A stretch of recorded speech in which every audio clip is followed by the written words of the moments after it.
दोन्ही मंत्र्यांकडून सांगण्यात नाही, आलं हो, आता- विधानसभेत हा प्रश्न उपस्थित करणार आहे आम्ही की आमच्यावर या पद्धतीनं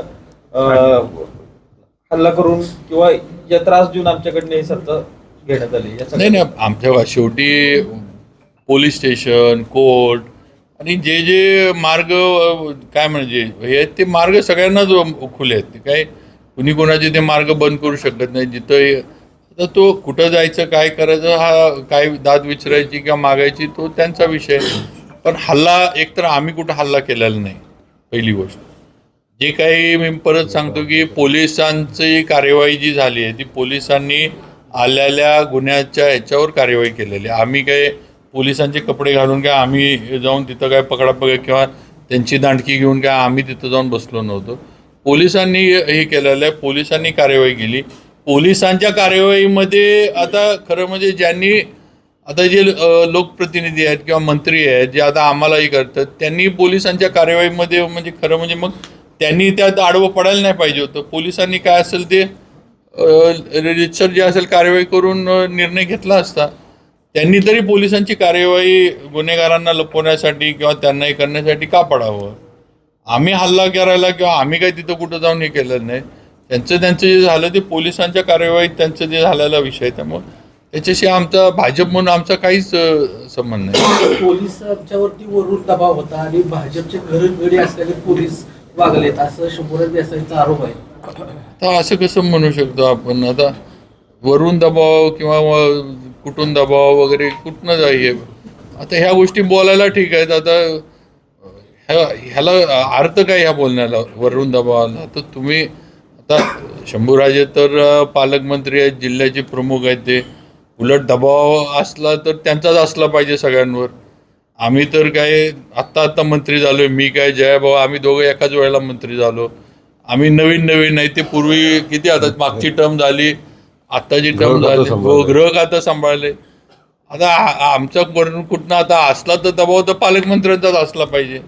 मुख्यमंत्री भाजपचे आहेत पण मुख्यमंत्र्यांनी या निवडणुकीत लक्ष कुठं घातलेलंच नाहीये.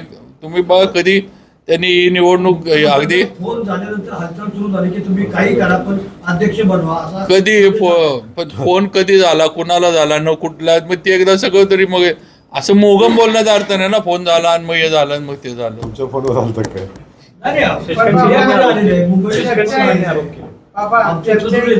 गेल्या 10 वर्षातली पोलिसांना जी वागणूक मिळाली त्याची बराच निघाल्याची चर्चा झाली. आता ही आमचा विषय आहे का हा.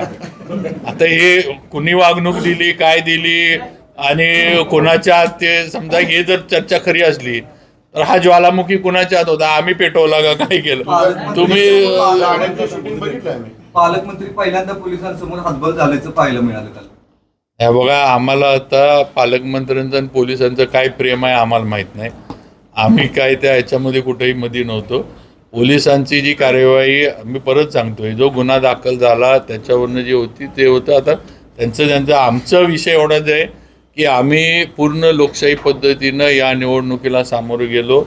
आम्ही जातानाच आमचे सगळे मिळून 32 जण होती आणि दुसरे जे आमच्याच विचाराचा एक जण ह्यांनी खरं म्हणजे डांबून ठेवला होता, ताब्यात ठेवला होता. त्यानं आत गेल्यानंतर नाव वेळ आल्यावर सांगेन ना कोणी आम्हाला मतदान दिलं. आणि तुम्हाला नाव माहीतच आहे की काय सांगायचं. आम्हाला आज गेल्यानंतर ज्याला आमच्या डांबून त्याने आम्हाला एक मतदान आम्हाला, त्यामुळे आम्ही 33 कुठं राडा घडला नाही अजिबात नाही नाही ते नाही काहीच नाही घडलं. ज्या सदस्यांनी भाजपला मतदान केलं त्यांच्याकडच्या तर त्याच्यावर आपण कारण की प्रत्येक जण एक वेगवेगळ्या दृष्टीने चालत होतं. आम्हाला साधं पत्रकार परिषद घेताना सुद्धा तुम्हाला जर व्यवस्थित निरोप आला नाही तर तुम्ही पत्रकार परिषदेला घेत नाही. साधा विषय आहे ना.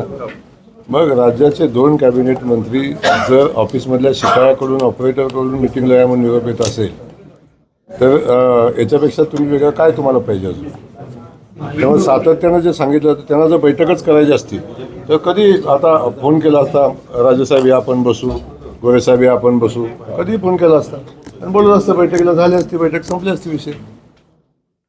ज्याला बैठक करायचीच नाही ना अशा पद्धतीच्या बैठकीचा सण करायचा. मोठा भाऊ म्हणून तुम्ही आता फोन करणार का त्यांना? हो, मी पक्ष म्हणून फोन करणार त्यावेळेला का? सांगितलं होतं की विचारणा करायला तरी कालच्या प्रेसमध्ये ते असे म्हणाले की लोकसभेला आवेदन मदत केली नसती तर खासदार उदयनराजे निवडूनच आले नसते भाजप. कोण? पालकमंत्री. अरे बाबा, अनेक लोकांना आम्ही विधानसभेला मदत केली नसती तर ते निवडून आले नसते. आता हे सारखं सगळ्यांनी एकमेकाची मापं काढून चालेल का? आपण एकत्र आलो, विषय संपला ना. आता त्याविषयी पुन्हा पुन्हा चर्चा करणं योग्य आहे का? आम्ही म्हणून की त्यांना आम्ही मदत केली, त्याने केली नसती कशी? विधानसभेला दादा कुठं बसून येते विचारा त्यांना. दोन्ही मतदारसंघात विधानसभेला त्यांनी मला बसवलं. काय ते तर लागल्यावरचा विषय आज काय लागला. आमची आजही इच्छा आहे सगळ्यांनी सोबत घेऊन लढावं. नाही लढलं तर भाजप एकटं लढेल. पालकमंत्री म्हटले की मी निधी आणून देतो, तुम्ही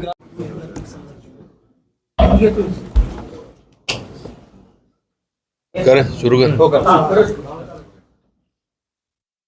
सातारा जिल्हा परिषदच्या काल झालेल्या जिल्हा परिषद अध्यक्ष आणि उपाध्यक्षाच्या निवडीनंतर बरेच काही ज्यांना याच्यामध्ये यश आलं नाही त्यांनी सगळे पालकमंत्री असतील बरेच आमच्यावर आणि भाजपवर आरोप केलेत की आम्ही दंडेलशाही केली, लोकशाहीचा खून झाला वगैरे वगैरे बरंच काही त्यांनी केलं आहे.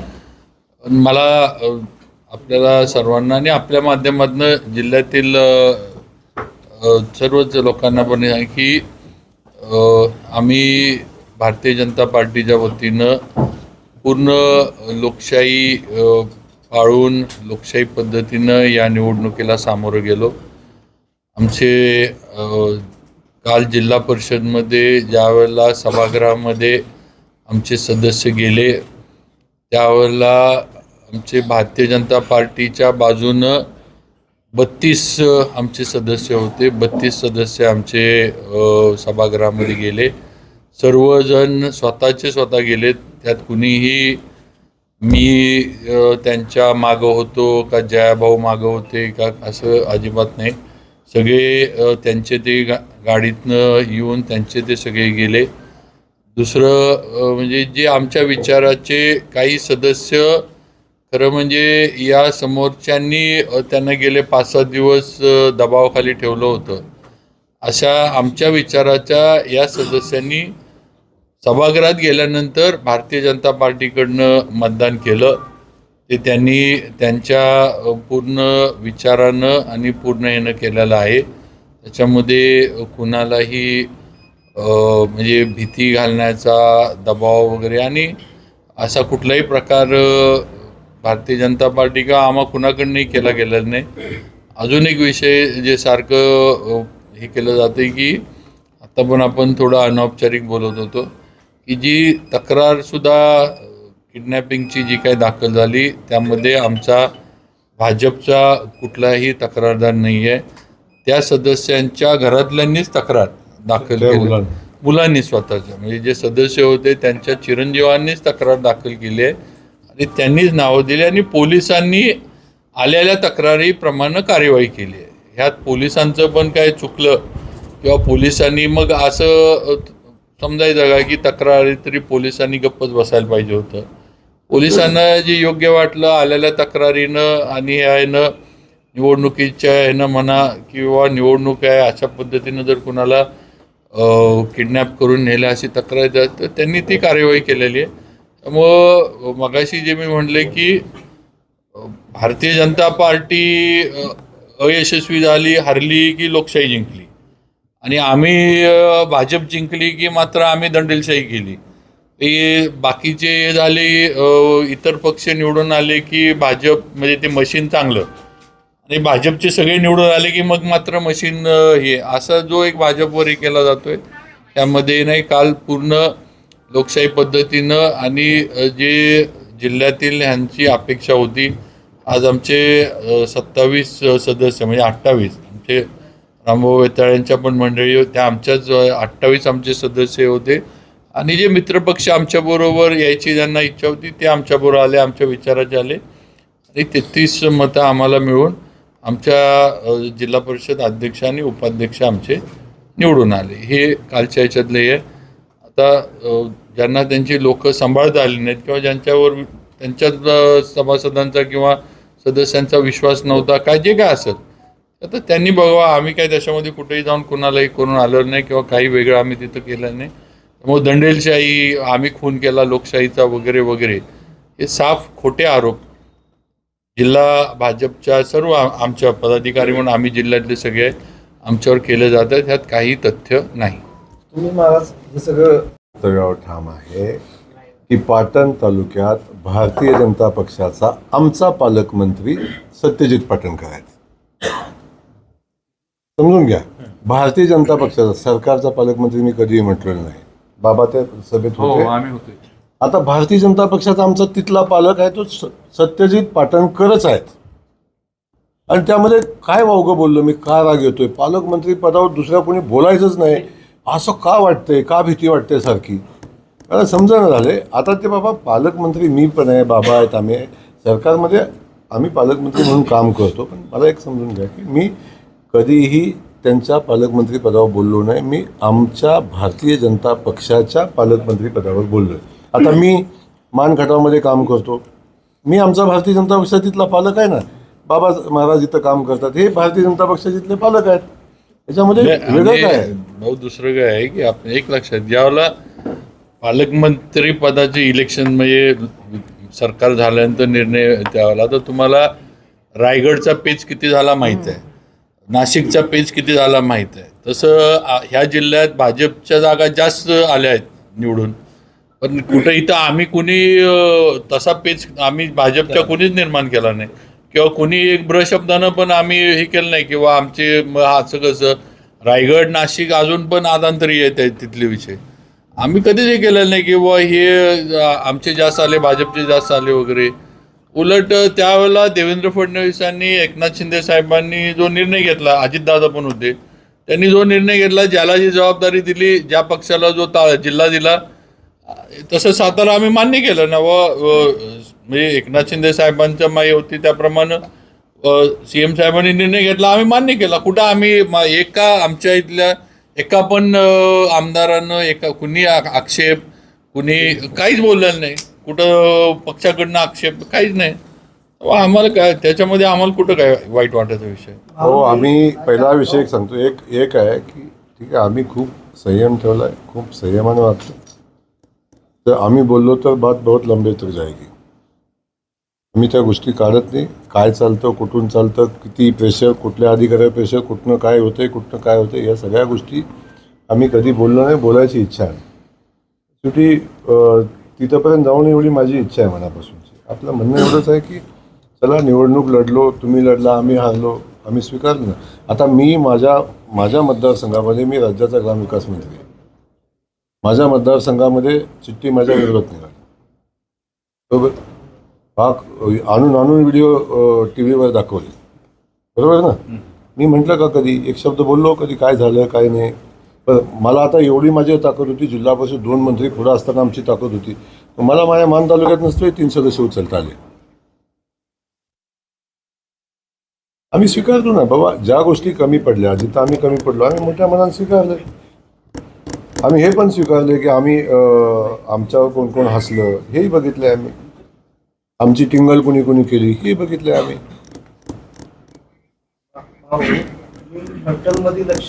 निवडणूक ते महायुती म्हणून लढलेले नाहीत. पहिला विषय सांगतो. पहिला ते काँग्रेसला सोबत घेऊन लढले. ते शरदचंद्र कुठलं राष्ट्रवादी सोबत घेऊन लढले. ते उपाटाला सोबत घेऊन लढले. त्यांनी कोणाला सोबत घेतलं? सगळ्यांना सोबत घेऊन ते लढलेले. इथं माहितीचा सवाल आला कुठं? मला अजून पण तुमचं कळण झालं. ते काय संबंध आहे माहितीचा? नाही. दुसरा एक विषय क्लिअर करतो बाबा. एक पहिला विषय, पालकमंत्री मध्ये सातत्यानं सांगतात की मी युतीचा प्रस्ताव दिला होता आणि माझ्या मिटिंगला आले नाहीत.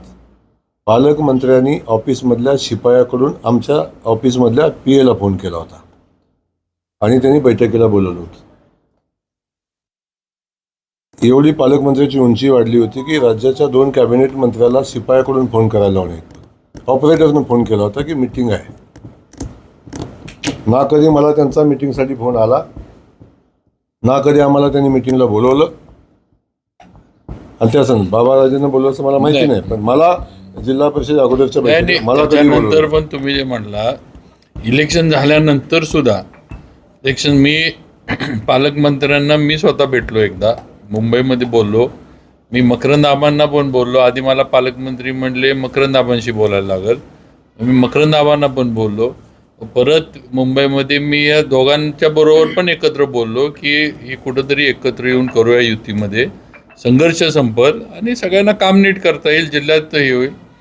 त्याच्यानंतर पण जे मला वाटतं नितीन काकांनी काय तर सांगितलं की आम्ही बाबांना बोललो होतो, आणि त्या दिवशी पण मला ज्या वेळेला मकरंद आबा, मी त्या दिवशी पण एवढंच मी त्यांना सांगितलं की बुवा ठीक आहे, तुम्ही म्हणत असाल कुणी आहेत, म्हटलं तुम्ही तुमचे नेते तटकरे साहेबांना बोला. मी म्हणलं आमचे प्रदेशाध्यक्ष रवींद्र चव्हाण साहेब, CM साहेबांपर्यंत मी निरोप पाठवतो की असं जर करायचं असलं तर कसं, आणि म्हटलं पालकमंत्र्यांना शिंदे साहेब वरच्यांनी बोलू दे आणि काय असेल ते आपल्याला निरोप देऊ दे खाली, की हे इथं बोलण्यापेक्षा वरच्यांनी तिघांनी 3 प्रमुख नेते राज्याचे आहेत, 3 प्रमुख नेत्यांनी आपल्या पक्षाचं ठरवू दे, कारण रायगडमध्ये असंच ठरवलं तिघांनी मिळून. म्हटलं हे पण मी माझं काम केलं, मी माझ्या प्रदेशाध्यक्षांना निरोप दिला हा किंवा असं असं, पण ह्यांच्याकडनं कुठलंच पुढं हालचाल झाली नाही. आमच्या नेत्यांशी ह्या दोन्ही पक्षाचे वरचे नेते कोणच बोलले, म्हणजे मग ह्यांनी त्यांना निरोप दिले का नाही दिले हा विषयच नाही ना. पहिला विषय आहे बाबा, यांनी पहिल्या दिवशी सांगितलं की आमचं ठरलंय, सेना आणि राष्ट्रवादी ठरलंय, आम्ही मिळून केलं, आमचं ठरलंय, आम्ही दोघे मिळून करणार, हे पहिल्या दिवशीच सांगितलं. हे त्यांचा जो प्लॅनच होता, फक्त आम्हाला असं. भाऊ तुम्ही मगाशी म्हटलं संघर्ष हा आत्ताच्या ह्याच्या पुरता होता या जिल्हा परिषदेच्या, आता एकत्र काम करता येतं. पालकमंत्र्यांची विचारपूस आम्हाला पालकमंत्री आवडतात, आम्हाला काय आम्हाला पालकमंत्री आवडतात, का अशाला बदला म्हणून सांगू? तेच पाहिजे. हो. चांगलं चाललंय. तुम्ही ग्रामविकास मंत्री आहेत, जिल्हा परिषद तुमच्या ताब्यात आहे, त्यामुळे तुम्ही प्रशासनाला हाताला धरून CCTV बी बंद करायला हवे असा आरोप आहे. त्याचा काय खुलासा? अरे बाबांनो, जयकुमार गोरे जिल्हा परिषदेमध्ये आला नाही, बरोबर ना? ग्रामविकास खात्याचा मंत्री होतो तर मीच पहिला रुबाब मारायला पाहिजे तिथे येऊन, यंत्रणा सगळी माझ्या मागं पुढे फिरले असते ना. लोकशाही मार्गाने निवडणूक होते, आपण डिस्टर्ब करायचं नाही ही परिस्थिती होती. आपण नाही जिल्हा परिषदेमध्ये गेलो. जिल्हा परिषदेचं मतदान आहे 11 वाजता, तुम्ही COला सांगून बैठक लावता 11 वाजता. लेखी पत्रांत दिला सांगता की बैठक घ्या 11 वाजता. कशी हा बैठक होते? तर लोकशाहीची मूल्य जेव्हा तुम्ही सांगता तेव्हा लोकशाहीची मूल्य जपायची जबाबदारी आपली आहे. सातत्यानं ज्या पद्धतीचं त्यांचं काल जे सांगणं होतं, लोकशाहीचा खून झाला, गळा घोटला, हे झालं. एक विषय आहे की जर पोलिसांना त्यांनी त्यांची कारवाई करू दिली असती, जर त्या कारवाईत ते मध्ये आली नसते तर कदाचित त्या दोन्ही सदस्यांना मतदानही करता आलं असतं. जेव्हा तुम्ही राजकीय हस्तक्षेप करून त्यांच्यावर कारवाई चौकशी सुद्धा करून देणार, केस झाली का नाही झाली हे सुद्धा बघू देत नाही तुम्ही त्यांना, पोलिसांना हात लावायचा नाही आरोपीला, ही कुठली पद्धत? या छोट्या छोट्या गोष्टी होत्या. आपण त्या कारवाईत हस्तक्षेप केला नसता, कदाचित मतदान पण केलं असतं त्या सदस्यांनी. पण ज्या पद्धतीचा राजकीय हस्तक्षेप त्या ठिकाणी झाला, आणि अगदी मी म्हणतो 2 सदस्य आले आणि त्यांनी मतदान केलं, तरी काय जिंकत होते का ते? 33-32 झालं. आम्हाला 33 मतं पडली होती, 2 प्लस करा, 30 आणि 2 32 झाली, तरी काय जिंकत होते का ते? अरे लोकशाहीनं कामेशला लोकशाहीनं जो अधिकार दिलाय ते कामेशनं केलं.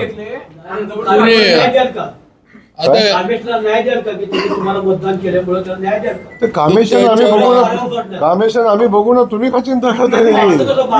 आता पहिला विषय आहे की आता मला काय कळलं ना बाबा, कालपासून हेच चाललंय की भाजपनं काय करावं. आता भाजपनं काय करावं भाजप ठरवेल ना, आम्हाला ठरवू दे ना पक्ष म्हणून आमचं, आम्हाला काय ठरवलं. भाऊ म्हणले तसे अजितराव, एक तर कुणावर अन्याय होणार नाही ही तर जबाबदारी आमची सर्वांच्याच बाबतीत आहे, आणि 100% आम्ही कुणावर अन्याय होऊन देणार नाही. आणि आजचं आमचं हेच आहे की जे आमच्यावर आम्ही लोकशाहीचे खुनी आहोत वगैरे वगैरे ह्या गोष्टी जे बोलल्या गेल्या काल त्यांच्या आलेल्या अपयशानंतर, तर त्याची वस्तुस्थिती आम्हाला मांडायची होती म्हणून गेली. आता पुढचे विषय काय असतील तर जसं त्यांनी सांगितलं की आमचे पक्षाचे नेतृत्व आहेत वगैरे, आमचे पण पक्षाचे नेतृत्व आहेत, ते पण काय पुढचे विषय असले तर ते बघतील काय करायचं. भाऊ तुम्ही त्या लोकशाहीच्या यानं झालं, बाकी काही तिथं आत वेगळं झालं नाही. आणि चिमकुटे घ्यायला निघायला तो काय का तो माणूस आहे. चिमकुटे घ्यायला काय ते काय असं काही शिकून नेलेलं काही आहे की चिमटा गेला की हात वर बाळासाहेब पण या सगळा विषय आहे, हा सगळा विषय आहे. सभागृहामध्ये सीसीटीव्ही कॅमेरे आहेत. हां, सीसीटीव्ही कॅमेऱ्याच्या याच्यामध्ये त्याचं शूटिंग झालेलं आहे आणि ते जेव्हा कोर्टात कचेरीत जातील तेव्हा ते तिथं बघतील, कोर्टात निर्णय घेतील. आपण आता तुम्ही त्याच्यावर या सगळ्याबद्दल नाही, अजिबात नाही नाही नाही आतले पण चालू आहेत. वेगळे कॅमेरे होते. नाही नाही चालू नाही आहेत. आतले 100% कॅमेरे चालू आहेत. तुम्ही काय तो वेगळा निगेटिव्ह सांगू नका. चुकीचं आहे. 100% आतले कॅमेरे आहेत आणि सगळ्या निवडणूक प्रक्रियेचं शूटिंग झालेलं आहे. प्रत्येक गोष्ट आणि गोष्ट शूट झालेली आहे. कामेशनं कुणाला मतदान दिलं हे शूट झालेलं आहे आणि तो काय बोलला हे शूट झालेलं आहे. त्यामुळं काही सांगायची आवश्यकता नाही. कोण बाहेरून काय म्हणतंय, कोण सांगतंय. अरे तुमच्याजवळ 45 दिवस माणूस राहिल्यावर तुम्हाला वैतागून दुसऱ्याला मत देतो हे तपासायला का करतो असं. भाऊ या सगळ्यावर तुमच्यावर एवढ्या गटाकडनं तुमच्या अलायन्समध्येच असलेला पक्ष जे तुम्ही सत्तेत राज्यात, या सध्या सगळ्या गोष्टींची तुम्ही पक्षश्रेष्ठींकडे तक्रार करणार आहात किंवा त्यांच्याकडे अजिबात तक्रार करणार नाही. आम्हाला गरज नाही. पहिला विषय सांगतो तुम्हाला, या ठिकाणी महायुतीचा विषय नव्हता. या ठिकाणी पालकमंत्री, या ठिकाणी पुनर्वसन मंत्री, या ठिकाणी शरद पवार पक्षाचे प्रदेशाध्यक्ष, या ठिकाणी काँग्रेसचे अलायन्स, या ठिकाणी ही सगळी अनैसर्गिक अलायन्स होती जी आमच्या युतीशी संबंधित नव्हती. त्यामुळं याला युतीचं आणि महायुतीचं जोडायचं बिलकुल कारण नाही. आम्ही सत्तेत आहे, न्यायात आहे, युती याचं जोडायचं बिलकुल कारण नाही. कारण त्यांनी ज्या युती केलेली होती ती शरदचंद्र पवार पक्षासोबत केली होती, काँग्रेससोबत केली होती. तर काँग्रेसचे सदस्य त्यांच्यासोबत होते. तर कुठं आमच्या महायुतीचा विषय आला इथं. तर महायुतीचा कुठलाही क्रायटेरिया या युतीला लागू होत नाही. भाऊ त्यांनी असं म्हटलं की सुरुवात भाजपनं केली. असं काहीतरी अस्वस्थ वाटत असते. काहीच कारण नाही अस्वस्थ वाटण्याचं. ते खूप काम करणारे नेते आहेत. त्यांना काय भीती वाटायचं कारण नाही. पण हे काय मी तुम्हाला आजही सांगतो, उद्या मी सांगतो, मी भारतीय जनता पक्षाचा कार्यकर्ता आहे. भारतीय जनता पक्षाच्या कार्यकर्त्याला ज्या ठिकाणी गरज लागेल त्या ठिकाणी आम्ही उभे राहणार. मग त्यावेळी कोण नाराज होतोय, कोण काय होते त्याचा काही फरक पडत नाही. कालची निवडणूकसुद्धा भारतीय जनता पक्षाचा जिल्हाध्यक्ष झाला पाहिजे. आम्ही सगळ्यांनी मिळून संघटितपणे प्रयत्न केले. त्यावेळी भारतीय जनता पक्षाचा अध्यक्ष करत असताना किती लोक दुखावली, किती लोकांना वाईट वाटलं त्याचा फिकीर करायचं काही कारण नाही. आम्ही आमचं कर्म केलं आहे. त्यामुळं ते करत असताना कोणाला सगळ्यांना चांगलं कसं वाटेल मला समजतच नाही. ते आमचे विरोधक आहेत, ते कसं आमच्याबद्दल चांगलं या निवडणुकीपुरते. आता आम्ही दोघं एकमेकांना विरोधक ते कसे काय आमचं कौतुक करतील. पहिला विषय सांगितला की आम्ही आमचा निर्णय घेऊ, आम्ही बसून आम्ही पुढचे विषय भारतीय जनता पक्ष सातारा जिल्ह्यामध्ये स्वतःच्या ताकदीवर लढलाय आणि स्वतःच्या ताकदीवर जिल्हा परिषदेमध्ये काम करेल. आम्ही इथं कोणासोबत अलायन्स करणार नाही. आत्ता या पातळीवर आम्ही कोणासोबत अलायन्स करणार नाही. आम्ही भारतीय जनता पक्ष म्हणून काम करू. आमचे राज्यातली युती आम्ही आहे सोबत. आमचे सगळे अधिकार त्यांना देऊन टाकले. ग्रामविकास खात्याचे, PWD सगळे अधिकार त्यांना. आमचा काय विषय नाही. ते आमचे पालक आहेत, आम्ही स्वीकारलेलं आहे आणि ते सांगतील तसं आम्ही काम करू, इथून करू.